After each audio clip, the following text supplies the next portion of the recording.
Reflection of the Holy Eyes। नेत्रहीन के लिए दिव्य दृष्टि, दृष्टि जो अंतर्मन के दृश्य दिखाए, सैर कराए। प्रस्तुति दिव्यांग सेवा Brahma Kumari, Mount Abu, Rajasthan.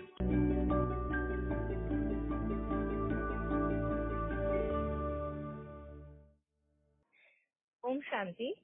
Reflection of holy eyes programme में आप सबका स्वागत है। इस प्रोग्राम में हम अपने दिव्यांग भाई बहनों के सवालों के उलझनों को दूर करने की कोशिश करते हैं और आज हमारे इसी कोशिश में हमारे साथ हैं सिस्टर गरिमा। उनका बहुत बहुत स्वागत करते हैं। ओम शांति गरिमा बहन।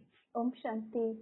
तो गरिमा बहन, आज हमारा प्रश्न आया है टूबिल ब्रह्मा जी से, जो असम के रहने वाले हैं, स्टूडेंट हैं असम में, और उनका क्वेश्चन है, ma'am, there are many types of people in a society. Some people talk about science and advice to believe this, and another people talk about spirituality. So why people's thinking are different from each other, and how can I choose the correct way of reality? बहुत ही सुंदर question है, और इसको start करने से पहले गरिमा बहन कुछ चीजों पे हम क्लैरिटी लेते हैं। आप हमें बताएं स्पिरिचुअलिटी क्या है और साइंस क्या है, और इन दोनों के बीच का फर्क क्या है। जैसा कि आपने कहा, ये बहुत ही अच्छा क्वेश्चन है और बहुत डीप भी है, और इसकी चर्चा लोग करते भी आ रहे हैं काफी टाइम से। तो आज हम बात करते हैं अगर साइंस की, तो साइंस जो है वो है स्टडी ऑफ मैटर या स्टडी ऑफ नेचर, या फिर हम कह लें study of any physical element in this world. तो जितनी भी फिजिकल चीजों की स्टडी होती है, उनके प्रॉपर्टीज या एट्रीब्यूट्स जानकर, उनसे रहस्य निकाल कर और नई नई खोज करना, नई इन्वेंशन डिस्कवरीज करके, और लोगों के लिए या मैनकाइंड के लिए उनसे साधन इन्वेंट करना, जिसको हम यूज करके उसको इजीली लाइफ को एक चला सके। तो वो है साइंस। और जब हम साइंस को देखें तो इन 100 सालों में काफी प्रोग्रेस हुआ है हर फील्ड में, मेडिकल से लेकर एग्रीकल्चर हो, चाहे space, communications, computers, information technology, construction, automobiles, तो हर जगह पे इस स्टडी का यूज हुआ है। तो ये तो है साइंस। और जब स्पिरिचुअलिटी की बात आती है तो इट्स एन ऑपोजिट एनर्जी। मतलब साइंस जहाँ फिजिकल चीजों की बात कर रही है, चीजों को देखकर उसको परख कर यूज करना, जो चीजें हम टच कर सकते हैं, फील कर सकते हैं, उनकी गोयता में जाना, तो वहाँ ही जो स्पिरिचुअलिटी है वो उस एनर्जी की बात करती है जो हम टच ना कर सके पर फील जरूर कर सकते हैं, और जिसमें भी बहुत ताकत है, इक्वली उतनी ताकत है कि वो हमें बहुत हेल्प कर सके आसपास की चीजों से या वर्ल्ड को चलाने में। तो वो क्या है, वो ऐसी एनर्जी क्या है? वो एनर्जी है हमारे अंतर मन के, हमारे मन के थॉट्स के वाइब्रेशंस। हर थॉट की एक फ्रीक्वेंसी या एक एनर्जी होती है, जिसे हम बोलेंगे वाइब्रेशंस। तो पॉजिटिव नेगेटिव थॉट्स की पॉजिटिव या नेगेटिव एनर्जी होती है, और उस हिसाब से वो एनर्जी एनवायरनमेंट के साथ भी इंटरेक्ट करती है। और ये थॉट्स जो आते हैं वो मन से आते हैं, और मन, बुद्धि, संस्कार मिलकर आत्मा की बात आती है। तो आत्मा और आत्मा से जुड़े हुए उसके कर्मास, एक्शंस जो हम कर रहे हैं बॉडी के थ्रू। और फिर बात आती है गॉड की, कि गॉड कौन है, कैसे हैं, कहाँ है। तो ये सारी बातें जो है ये स्पिरिचुअलिटी इस पर बेस्ड है, और इसी से ही जुड़ी हुई, मैं ये नहीं कहूँगी कि सेम है, बट थोड़ा सा हटके जो है वो है रिलीजन, जो कि है धर्म। धर्म मतलब धारणाएं, या धर्म हमें एक कोड ऑफ कंडक्ट देता है, एक डिसिप्लिन या कुछ प्रैक्टिसेस डिफाइन करता है, जिसको अगर हम फॉलो करें तो हमें लाइफ में एक डायरेक्शन मिलता है और हम लाइफ में एक मार्ग में चलते हुए जी सकते हैं। तो ये है धर्म। तो हमारे दुनिया में काफी धर्म हैं, अभी तो अलग अलग मान्यताएं भी हैं, अलग अलग धर्म हैं, पर कहीं न कहीं इन सारे धर्मों का जो मूल है, जो रूट है, वो लिंक होता है इस स्पिरिचुअलिटी से। और इसमें मैं एक और बात ऐड करना चाहूंगी कि स्पिरिचुअलिटी में जब हम बात कर रहे हैं एनर्जी की और धर्म जो लिंक हो रहा है स्पिरिचुअलिटी से, तो ये सारे जो एनर्जी आती हैं वो मूल 5 टाइप की एनर्जी हम देखते हैं। एक है पीस, लव, हैप्पीनेस, प्योरिटी, पवित्रता और ब्लिस, आनंद। ये 5 टाइप की एनर्जी मिलाकर हमारे आत्मा के मूल गुणों से स्पिरिचुअल एनर्जी बनती है। और सारे धर्म भी इन्हीं एनर्जीज पे बेस्ड बातें करते हैं। तो हमारे पास ये है साइंस एंड स्पिरिचुअलिटी के बारे में जो डिफरेंस है, या जो साथ जो हम देखते हैं डेफिनेशन इनकी। और देखा गया है कि जहाँ साइंस और स्पिरिचुअलिटी दोनों ही सुख के लिए बनी है, तो कहीं साइंस जो है वो दुख भी देती है, जैसे कि साइंस से ही बॉम्ब्स भी बनते हैं या डिस्ट्रक्शन की चीजें भी बनती हैं। और कहीं अगर साइंस का मिसयूज हो जाए तो वहाँ पे फिर दुख मिलता है बहुत लोगों को। और ये भी आर्ग्यूमेंट रखा जाता है कि क्योंकि इतने सारे रिलीजन हैं दुनिया में, तो इतने सारे रिलीजन के वजह से दुनिया जो है वो पीसफुल नहीं है या झगड़े होते हैं उसके ऊपर। तो ये भी कुछ हद तक सही है, पर जो डीप जो स्पिरिचुअलिटी है, जो मूल जो रूट कॉज है या स्पिरिचुअलिटी का, वो बिल्कुल हमेशा सुख ही देने वाला होता है। वो कभी दुख नहीं दे सकता क्योंकि वो हमारे मूल नेचर है। तो ये पहलू है साइंस, स्पिरिचुअलिटी के और रिलीजन के। और अगर हम अब एक ओवरऑल व्यू देखें तो साइंस और स्पिरिचुअलिटी दोनों ही को एग्जिस्ट करती हैं, दोनों ही रियलिटी है और दोनों ही साथ साथ चलते हैं। तो गरिमा मैंने आपने बहुत ही सुंदर और बहुत ही स्पष्ट तरीके से हमें समझाया कि साइंस और स्पिरिचुअलिटी दोनों ही क्या है और दोनों कैसे साथ साथ चलती हैं। हमारे एक जीवन की ये दो पहलू हैं और ये दोनों ही सच हैं।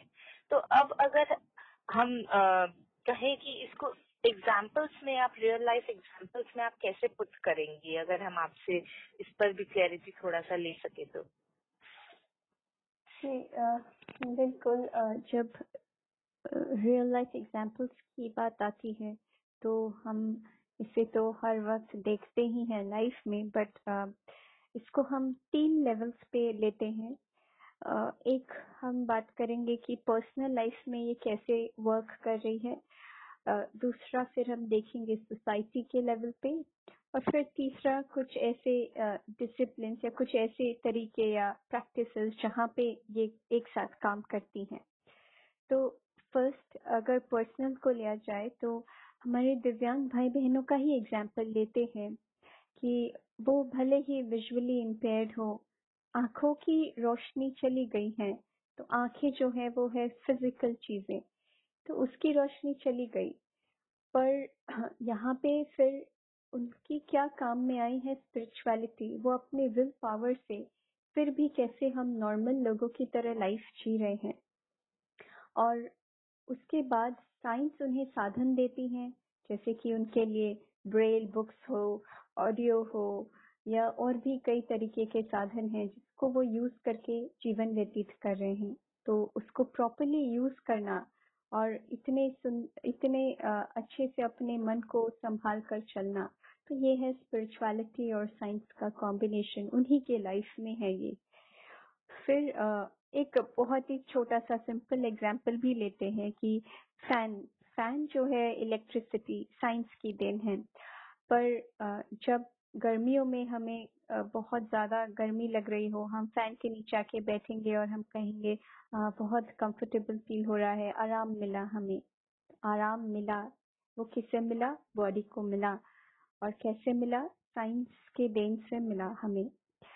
पर हम कभी भी ये नहीं कहेंगे कि फैन ने हमें सुख दिया या फैन ने हमें शांति दी, फैन ने हमें बहुत प्यार किया, नहीं कहेंगे ना।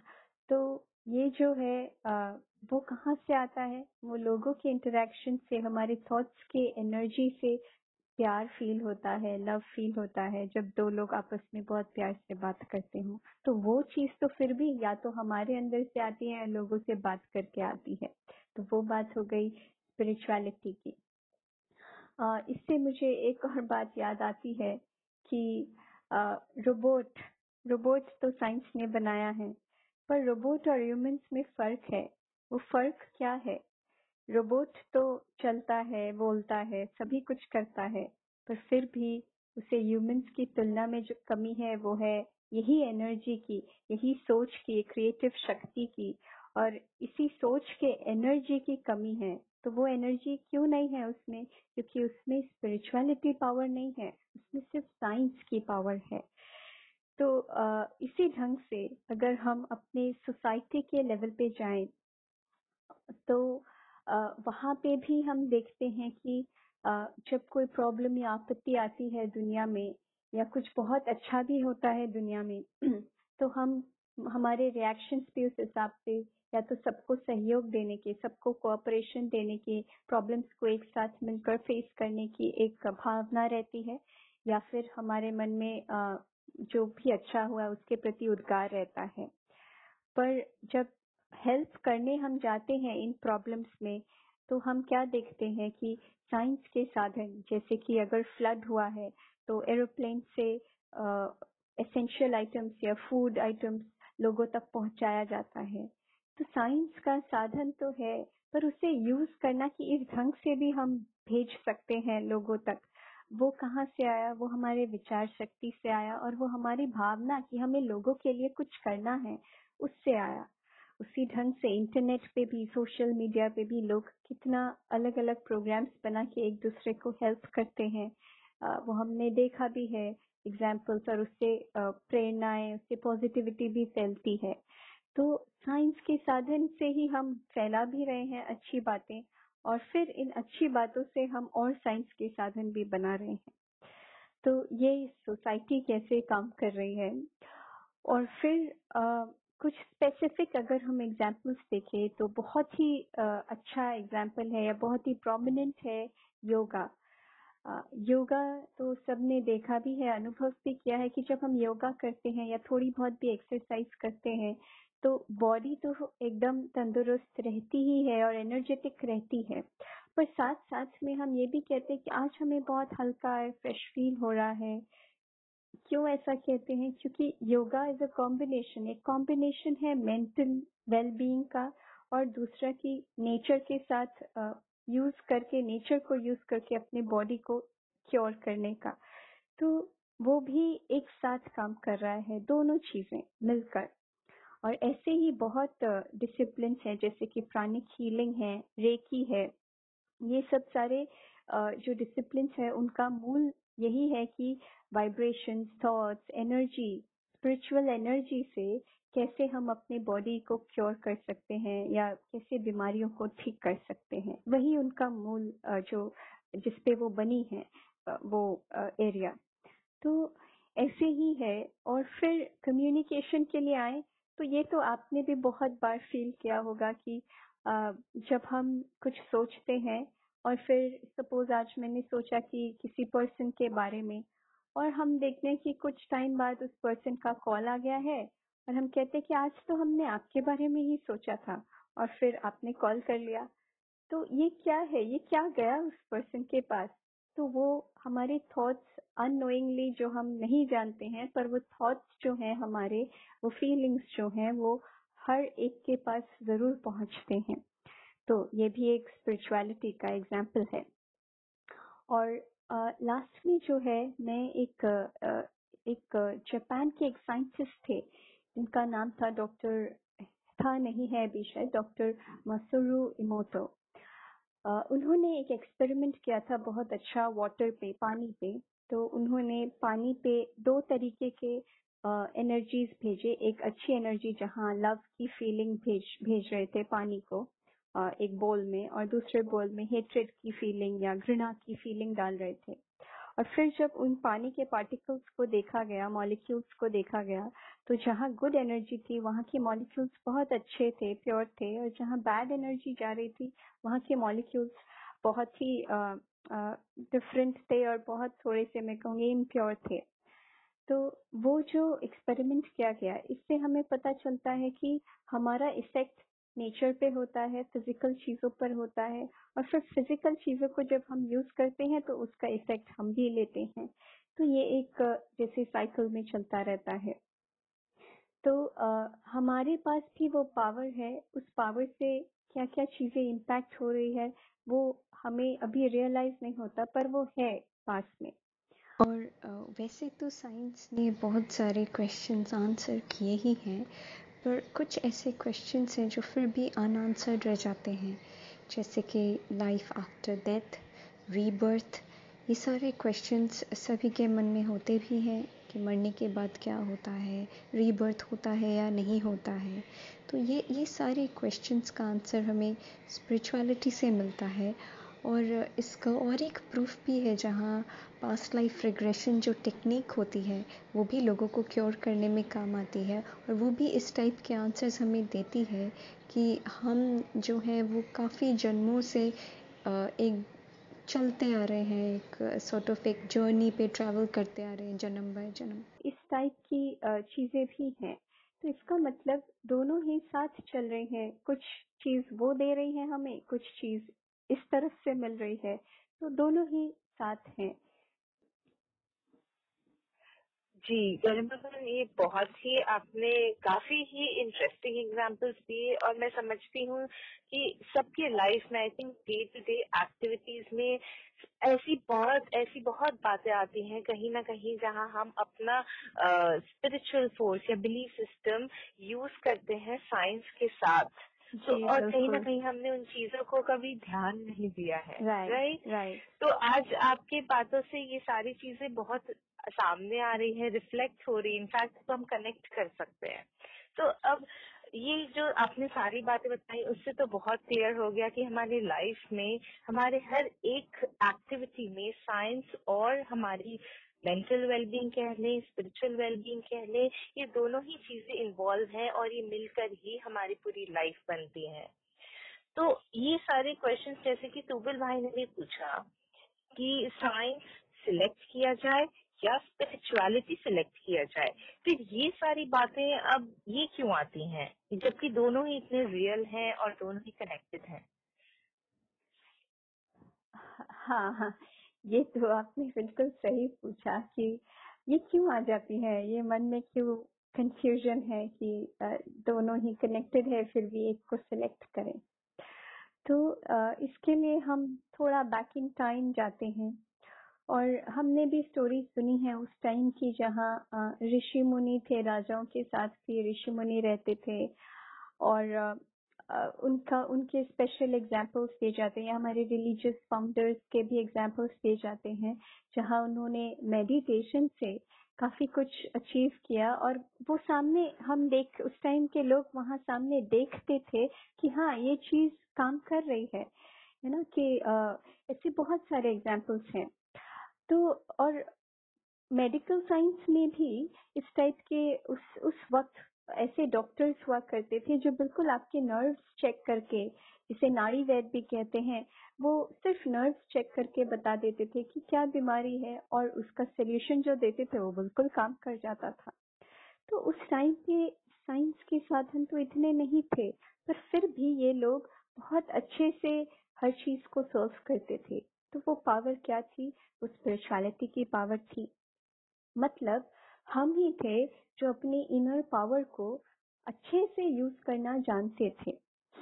तो उसी इनर पावर को शायद यूज करके हमने किसी दिन एक सोचा कि व्हील इन्वेंट किया जाए, तो व्हील का तरीका, किसी को आइडिया मिला तो वो आइडिया भी क्या है, क्रिएटिव एनर्जी, कि कैसे इसको हम इस ढंग से यूज कर सके, तो हमने एक व्हील बना दिया। एक एग्जाम्पल है ये, जस्ट एक स्मॉल एग्जाम्पल। और व्हील बना के फिर उससे बुलक कार्ट बन गए, फिर उस व्हील के और नए नए तरीके एप्लीकेशंस निकले, फिर देखा कि और खोज किया जाए इस पे, तो और खोज किया तो देखा अच्छा इससे तो बाइसाइकिल भी बन सकते हैं, और खोज किया इससे स्कूटर भी बन सकते हैं। तो कितने सारे एप्लीकेशंस एक खोज से निकलते गए। तो यहाँ पे एक चीज नोटिस में आती है कि जैसे हम इन सब चीजों में इन्वॉल्व होते गए, इन सब छोटी छोटी साइंस के साधनों में, तो हमारा शिफ्ट जो है वो एक इनर स्ट्रेंथ से बाहर की दुनिया की ओर होता गया। क्योंकि साइंस के जो रिजल्ट थे वो ऑब्वियस है, वो सामने दिखते हैं, तुरंत इंस्टेंट है और ऑब्जर्व्ड है कि हाँ अभी ये किया ये हुआ, बिल्कुल सामने सामने नजर आ रहे हैं। तो हम उसमें ही चलते गए और खोजते खोजते खोजते, और फिर हमने कहीं अपने इनर पावर को भूलते गए कि वो भी एक पावर है, उससे भी काम हो रहा था। तो वो हम थोड़ा थोड़ा भूलते गए, और फिर ऐसा टाइम आया जहाँ हमने सोचा कि साइंस से इतना सब कुछ हो रहा है तो शायद इसी से ही सब कुछ हो जाए। और ऐसे टाइम पे कुछ ऐसे भी लोग निकले जिसको हम अथीस्ट कहते हैं, जो भगवान को नहीं मानते। तो वैसे भी कुछ लोग आए। तो जैसे जैसे ये आगे बढ़ता गया वैसे वैसे मान्यताएं चेंज होती गई, हमारे माइंड सेट में भी एक शिफ्ट आया, हमारे संस्कार में परिवर्तन आए। संस्कार मतलब हमारी हैबिट ऑफ थिंकिंग में, हैबिट ऑफ डूइंग में परिवर्तन आया। जो हम शायद अंदर मन से खुद से कर रहे थे वो अब हम ज्यादा बाहर की ओर देखने लगे कि यहाँ से मिलेगा। तो ये एक परिवर्तन आया। ऐसा परिवर्तन सिर्फ लाइफ में ही नहीं, और भी आप छोटी छोटी चीजों में भी अगर देखो तो वहां पे भी आया। और बड़ी चीजों में देखें तो जैसे कोई एंशियंट स्ट्रक्चर्स और मॉन्यूमेंट्स बनाए गए थे, उस टाइम तो मशीन्स नहीं थी बिल्डिंग्स बनाने की, फिर भी इतने सुंदर और इतने सिटिक मॉन्यूमेंट्स बनाए गए हैं जो आज के आर्किटेक्ट्स भी देख के वंडर लगता है उन्हें। तो वो भी उस टाइम इनर पावर यूज करके किया गया। और अभी जो मशीन आई है उससे हम उसी पे फिर बेस आगे चलते हैं। तो इस टाइप के जो मैं कहूंगी कि एक शिफ्ट आया या एक माइंडसेट आया, बहुत डिफरेंट माइंडसेट्स हो गए। तो उससे फिर हम ये भूल गए कि हमारा इनर पावर भी कुछ काम करता है, और हम बाहरी चीजों पर ही डिपेंड होने लगे। तो जैसे कोई ये होता है ना कि आपने फाइल रखे हैं बहुत सारे, कुछ पुरानी फाइल्स होती है जिसको हम शायद अभी टच भी ना करते हैं, उस समय पर यूज किया करते थे, पर अभी बहुत साल हो गए उनकी जरूरत ना हो, वो टच नहीं करते हैं तो उन्हें अलग से रख दिया जाता है। और नई नई फाइल्स को हम बार बार यूज करते हैं तो उसको बार बार उठा के हम रीड करते हैं। और जो पुरानी फाइल्स होती हैं उस पर फिर क्या होता है, धूल चढ़ने लगती है। और फिर कोई हमसे पूछे कि इतने साल पहले ऐसा हुआ था ना, तो हम क्या कहते, अभी तो याद भी नहीं, वो होगी कहीं फाइल में, वो है उस फाइल में, पर हमने यूज नहीं किया, उसे देखा नहीं, तो अभी हमें वो मेमोरी में भी नहीं रहती है। तो वो है पर रहती नहीं है। तो उस धूल को अगर हम साफ करके वो पुरानी फाइल उठाएं तो शायद वापस आ जाए। तो ठीक वैसा ही हमारे इनर पावर और साइंस की चीजों को देखते हुए हमारे साथ हुआ कि हमारी पावर नीचे दबती चली गई और हम कुछ और माइंडसेट में शिफ्ट होते चले गए, मेमोरी उसी में ही चलती चली गई। तो ये मैं कहूंगी शायद ये एक रीजन है कि ये सारे क्वेश्चंस दुनिया में आते हैं कि साइंस लें या स्पिरिचुअलिटी लें। और इसमें एक बहुत अच्छी एक पॉइंट ये भी आती है कि अगर हम अपने साइंटिस्ट्स को थोड़ा सा देखें, जैसे निकोला टेस्ला थे, अल्बर्ट आइंस्टाइन, न्यूटन थे, मैक्स प्लैंक थे। तो जब न्यूटन की बात आती है तो ये तो सभी को बहुत फेमस एग्जाम्पल है कि न्यूटन ने एप्पल को पेड़ से गिरते हुए देखा, तो उन्हें लगा ये एप्पल नीचे क्यों गिर रहा है, ऊपर क्यों नहीं गिर रहा है, और फिर उन्होंने लॉ ऑफ ग्रेविटी की थ्योरी डिस्कवर की। तो ये क्यों हुआ, ये भी शायद उनके अंदर की एक क्रिएटिव एनर्जी है, एक ऑब्जर्विंग पावर है जो शायद बाकी लोगों से डिफरेंट ऑब्जर्व कर रही है। शायद हमारे अंदर भी वो पावर है, पर हम जब देखते हैं ऐसी चीजों को तो हम उसे नॉर्मल समझ के छोड़ देते हैं, पर उन्होंने बहुत डीपली ऑब्जर्व करके उसे नोटिस कर लिया। तो ये पावर भी किसकी थी? ये पावर अंदर के हमारे साइलेंस की पावर थी, क्योंकि साइलेंटली हम कुछ सोच रहे थे और ऑब्जर्व कर रहे थे। सारी ऐसे काफी एग्जाम्पल्स हैं जहाँ मोस्टली जो साइंटिस्ट हुए हैं, जो बहुत डीप थिंकर्स हैं, वो शायद बहुत ज्यादा कहीं ना कहीं एक स्पिरिचुअल एनर्जी के साथ ही जीते हैं, एक साइलेंस के साथ जीते हैं। तो साइलेंस की पावर और उससे फिर निकलती है साइंस की पावर। तो ये भी साइलेंस की शक्ति और साइंस की शक्ति दोनों जैसे कोई काम कर रही है एक साथ, पर हमने कभी उस पहलू पे शायद ध्यान ही नहीं दिया, उस चीज पे कभी गए ही नहीं। तो गरिमा बहन, ये आपने बहुत सच कहा कि कहीं ना कहीं साइंस की प्रोग्रेस ने और साइंस की इन क्विक रिजल्ट्स ने हमें इतना ज्यादा मेस्मराइज कर दिया कि हमारी एक्सपेक्टेशंस भी साइंस से बढ़ती गई, और प्लस हमारा जो खुद का इनर पावर था उसे हम इग्नोर करते गए, पेशेंस घटती गई और हमारे सारे ह्यूमन पावर डिप्लीट होती गई। तो अब अगर हम साइंटिस्ट की बात करें, वो भी तो इंसान थे, उन्होंने भी कहीं ना कहीं साइंस में उन्होंने इतना कंट्रीब्यूट किया है, तो क्या वो स्पिरिचुअलिटी में थोड़ी सी भी बिलीफ रखते थे या वो सिर्फ साइंस की तरफ ही अपना ध्यान लगाते थे? कुछ अगर आपके पास कुछ इस पर इंसाइट हो तो। जी, तो जैसे कि अभी हमने कहा बहुत सारे साइंटिस्ट थे जिन्होंने अपनी साइलेंस पावर को यूज किया। एग्जाम्पल्स निकोला टेस्ला है, मैक्स प्लैंक है, अल्बर्ट आइंस्टाइन है। तो इनकी लाइफ को अगर देखा जाए या इनके ऊपर जो बुक्स है वो पढ़ी जाए, और इन आर्टिकल्स भी है बहुत इंटरनेट पे अवेलेबल, ये भी अगर देखे जाए, यूट्यूब में वीडियोस भी हैं, तो बहुत सारे आपको ऐसे कोट्स या एग्जाम्पल्स दिखेंगे जहाँ ये भी रेफर करते थे कि मतलब हम भी एक एनर्जी है और हमसे भी ऊपर एक एनर्जी काम करती है, या गॉड के ऊपर भी इनके व्यूज हैं काफी अवेलेबल आर्टिकल्स में। मैं ऐसा एक एग्जाम्पल है मैक्स प्लैंक का। मैक्स प्लैंक जो थे उन्होंने क्वांटम थ्योरी लिखी थी, और वो क्वांटम थ्योरी उन्होंने ही डिस्कवर की थी।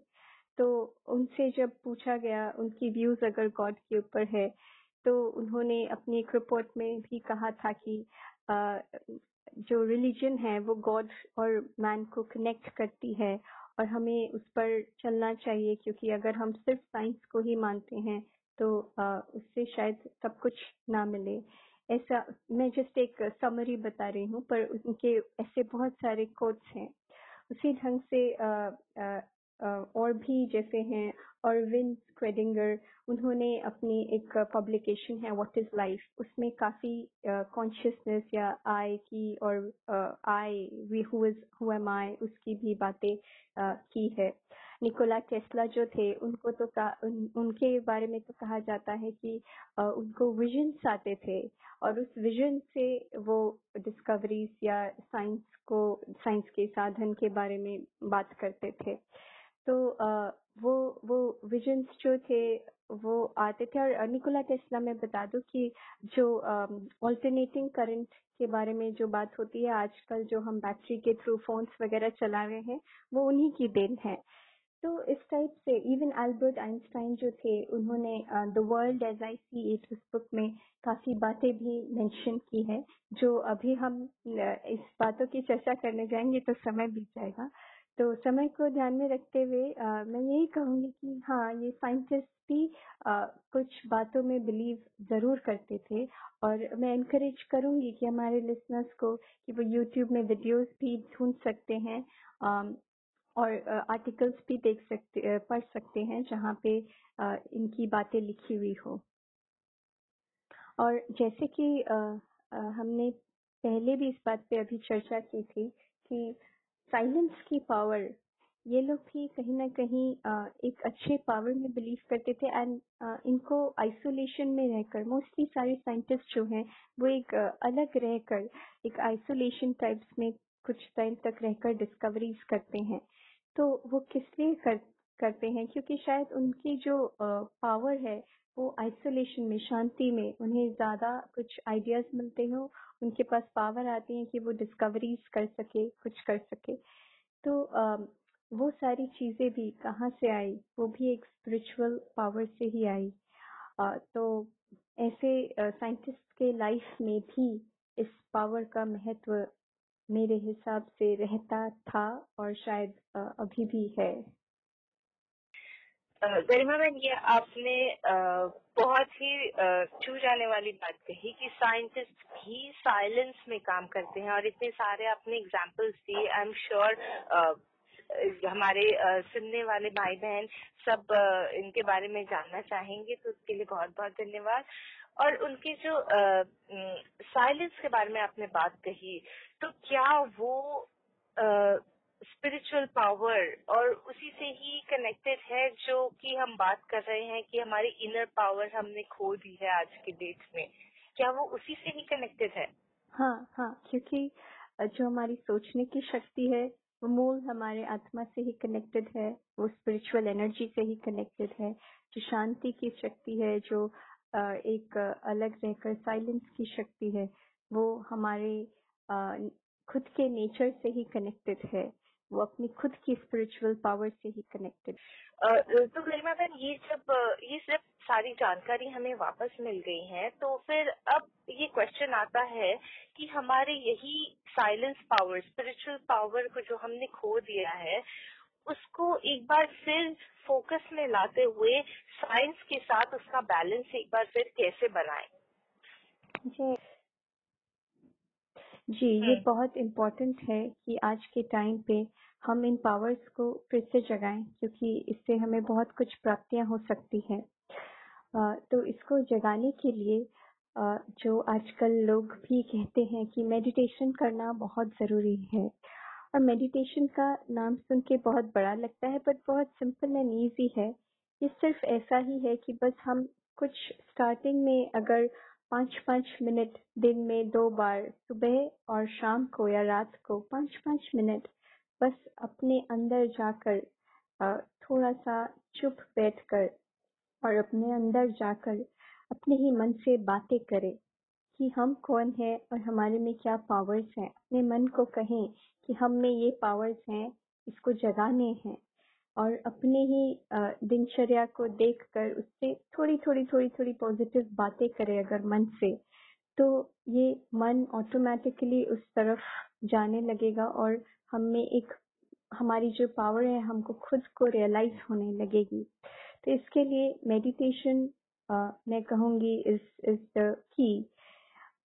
लेकिन इसको करने के लिए हमें क्या करना है? ज्यादा कुछ नहीं, लंबे टाइम तक भी आपको नहीं बैठना है, बस जैसे 5 मिनट्स कभी भी टाइम निकाल कर 2 मिनट बैठें और अपनी जो विचारधारा है, अपनी जो थॉट्स है, उसको बाहरी चीजों से हटाकर और बस अपने अंदर की तरफ ले जाएं और सोचें कि मैं भी एक पॉजिटिव एनर्जी हूँ। इस बात को अपने अंदर रियलाइज करें। जिससे अभी भी अगर हम करें तो आप 2 मिनट मेरी वॉइस सुनते हुए और बिल्कुल अपने आप को अलग समझ लें, डिटैच कर लें, अलग समझें, सोच ले कि दुनिया में और कोई नहीं, सिर्फ अभी मैं अकेला हूँ। और ये सोचते हुए अपने ब्रेन के बीच में फोकस करें, ब्रेन के पीछे फोकस करें और फील करें कि कोई एनर्जी है, एक थॉट कि मैं ये पॉजिटिव एनर्जी हूँ,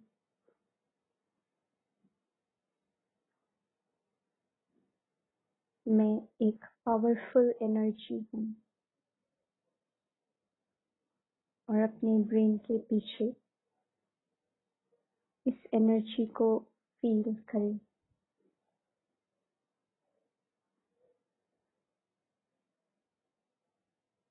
और फिर वापस इस दुनिया में लिसन टू द वॉइसेस, सारी बातों को सुने, फिर सोचे कि मेरे आसपास क्या है अभी, अपने एनवायरनमेंट को फील करें और फिर इस कॉन्वर्सेशन को सुनने लग जाए।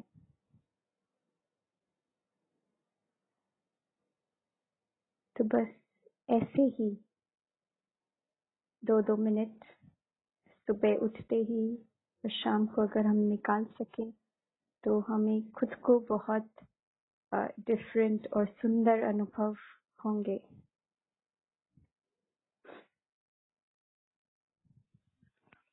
बहुत सुंदर अनुभव था ये गरिमा बहन। आई एम श्योर मेरे सारे भाई बहन भी इसको अनुभव करते हुए आगे अपने लाइफ में एक ही छोटा सा शिफ्ट जरूर लाएंगे। ये आज की पूरी डिस्कशन जो हमारी रही है उससे हमें काफी क्लैरिटी मिली है हमारे लाइफ चॉइसेस की, लाइफ स्टाइल की, और स्पिरिचुअलिटी और साइंस किस तरीके से कनेक्टेड है, उनको कैसे यूज करना है। और साथ ही साथ आज हमने ये भी पूरा जाना कि इस पूरे लाइफ सब्जेक्ट में ये दो चैप्टर्स हैं, स्पिरिचुअलिटी और साइंस। स्पिरिचुअलिटी के आधार पर ही रिलीजन और ये काफी सारी चीजें कैसे लिंक है जो भी हम आसपास देखते हैं। सिमिलरली साइंस से के इन्वेंशंस किस तरीके से लिंक है। तो आज इन्हीं सब को यूज करते हुए और अपनी लाइफ में छोटी सी शिफ्ट लाते हुए 2 minutes of silence in the morning and the evening अपने साथ बिताएं और जाने क्या कर रहा हूँ मैं, क्या सही है, क्या गलत है। सारे सवालों के जवाब हमारे अंदर ही है और हमें ये सारा खुद ही खोजना है। एक बार फिर से बहुत बहुत धन्यवाद। ओम शांति गरिमा बहन। ओम शांति।